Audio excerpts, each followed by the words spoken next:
fazer mais uma leitura. Gálatas capítulo 4, os versos de 1 a 7.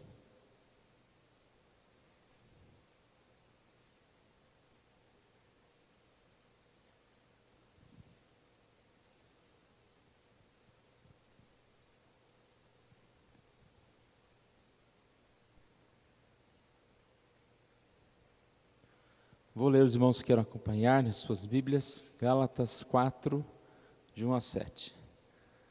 Digo, pois, que durante o tempo em que o herdeiro é menor, em nada difere de escravo, posto que é ele senhor de tudo, mas está sob tutores e curadores até o tempo pré-determinado pelo Pai.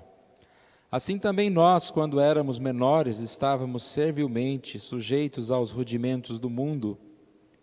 Vindo, porém, à plenitude do tempo, Deus enviou o seu Filho, nascido de mulher, nascido sob a lei, para resgatar os que estavam sob a lei, a fim de que recebêssemos a adoção de filhos.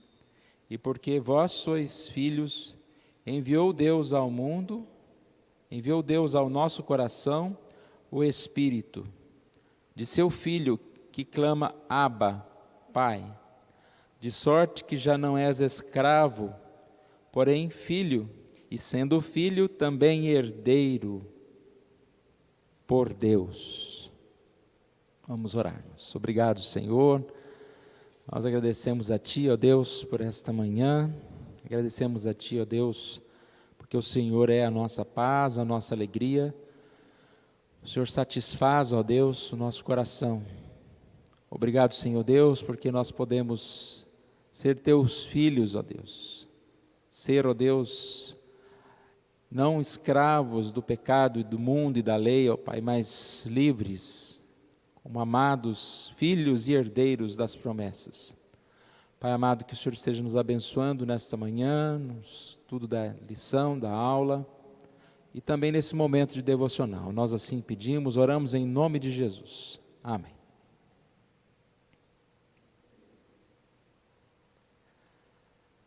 Nós encontramos nesse versículo 4 uma mensagem muito especial que diz: vindo, porém, à plenitude do tempo, Deus enviou o seu Filho, nascido de mulher, nascido sob a lei. Nós estamos próximos do Natal, é uma oportunidade que nós temos de adorar a Deus, de celebrar a Deus pelo nascimento de Jesus e de forma especial recordar das passagens, recordar dessa história. Eu quero destacar aqui como Deus é fiel. O tempo de Deus é o tempo certo. As promessas de Deus todas se cumprem de forma perfeita, completa, e se cumprem muito mais do que nós podemos pensar e imaginar. Aqui diz que o Natal, ou seja, o nascimento de Jesus, é o cumprimento dessa promessa no tempo certo. O termo plenitude, ou a expressão plenitude do tempo, significa a hora exata, determinada por Deus. E nós percebemos que a importância não só da data, mas do que é essa promessa. Porque esta promessa é a promessa mais importante. Ela se cumpre para que nós realmente pudéssemos ser salvos, para que nós pudéssemos ter vida eterna, para que nós pudéssemos ser resgatados do pecado. E entre tantas explicações, comparações que a Bíblia nos faz a respeito do pecado, da lei, a respeito da salvação e da libertação em Jesus, esta passagem compara a lei a um tutor. Um tutor é aquele que cuida de uma criança, aquele que não pode ainda ter responsabilidades, ainda não pode tomar decisões sozinhos. E aqui diz que esse herdeiro, esse menor que está sobre o cuidado de um tutor, ele nada difere de um escravo, ou seja, ele tem que obedecer, servir às regras, andar conforme as regras que esse tutor lhe dá. Mas diz então o texto que nós, na plenitude do tempo, ou Jesus na plenitude do tempo, veio, nascido, para nos resgatar aqueles que estavam sob a lei, a fim de que recebêssemos adoção de filhos.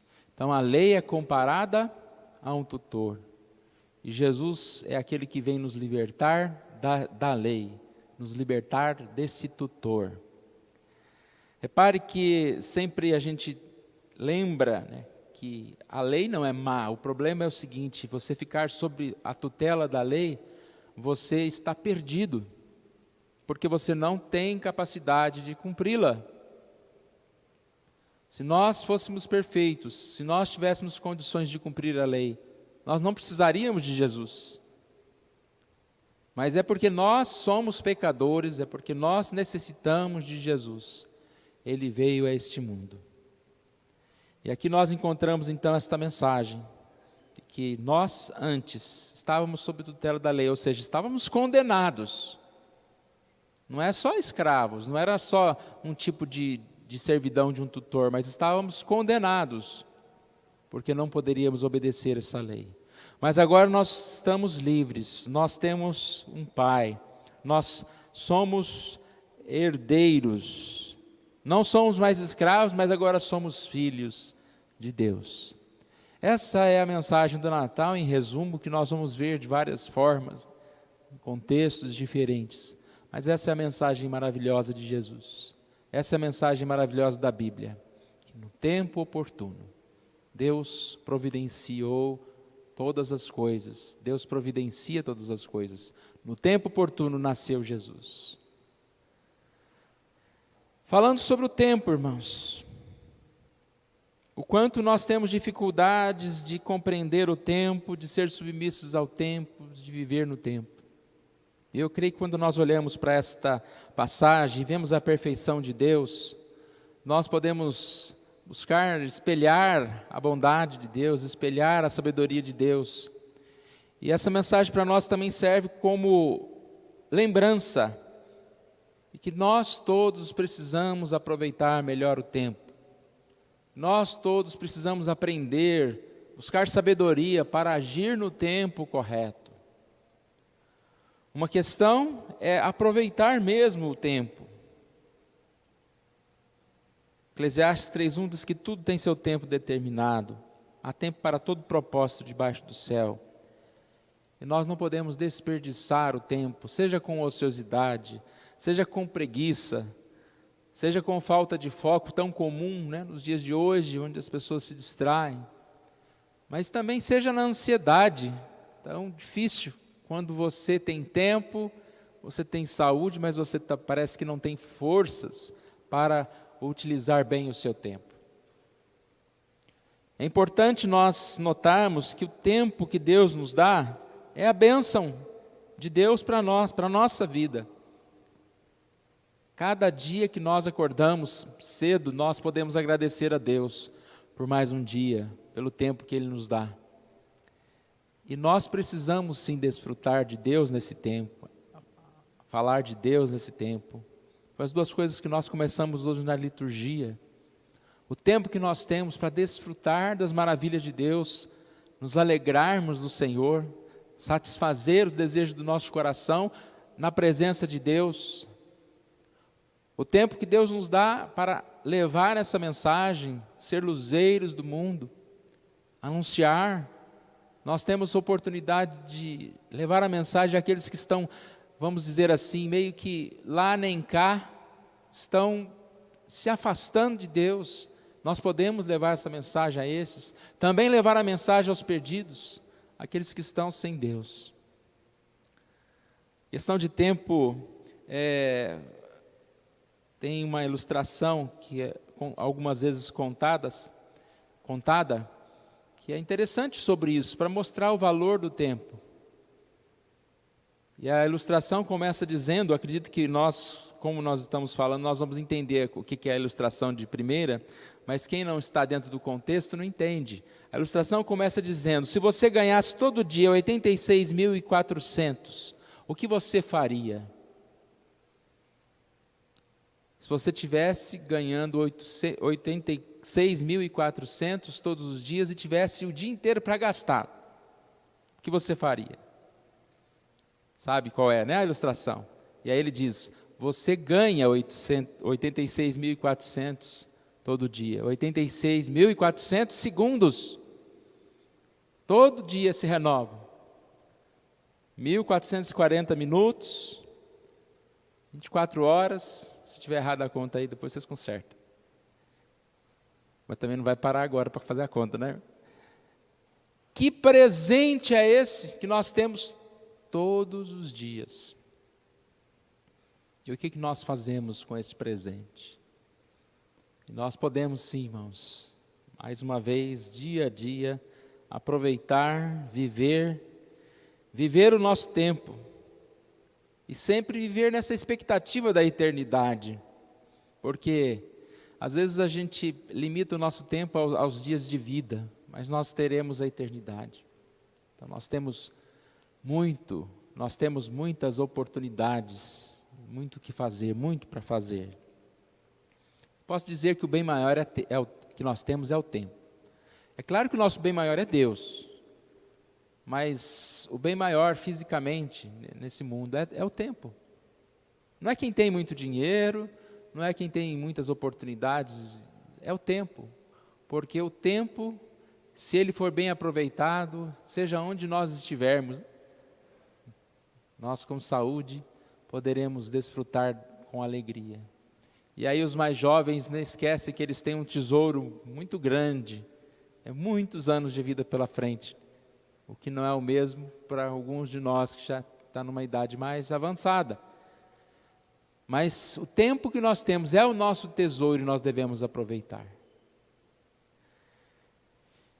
Então, irmãos, nessa manhã nós queremos dar início a essa série de mensagens a respeito do Natal, lembrando que Deus é muito bom.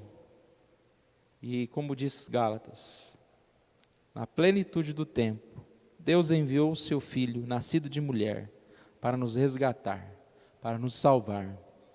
Para nós que estávamos sob a tutela da lei, hoje nós somos filhos de Deus, também herdeiros por Deus. E que Deus esteja assim, colocando essa mensagem no nosso coração, nos trazendo paz e alegria, e assim nos fortalecendo. Vamos colocar em pé, nós vamos orar ao nosso Deus. Deus querido, nós agradecemos a Ti pela oportunidade que o Senhor nos dá, ó Deus, de nos reunirmos na Tua casa, pois sabemos que aqui nós podemos aprender do Senhor, dos Teus caminhos, ó Deus. Pai querido, que o Senhor Deus venha nos ajudar, nos abençoar, para que nós possamos ter esta alegria de termos Jesus como nosso Salvador. Obrigado, ó Pai, porque o Senhor enviou o Seu Filho a este mundo, nascido de mulher, e veio, ó Deus, a esse mundo para nos salvar. Obrigado, ó Pai, pela nossa vida, e que o Senhor Deus nos abençoe, nos fortalecendo, para que em todo o tempo possamos viver e agradar ao Senhor, Deus. Louvamos ao Senhor, Deus, bendizemos o Teu santo nome, oramos em nome de Jesus. Amém.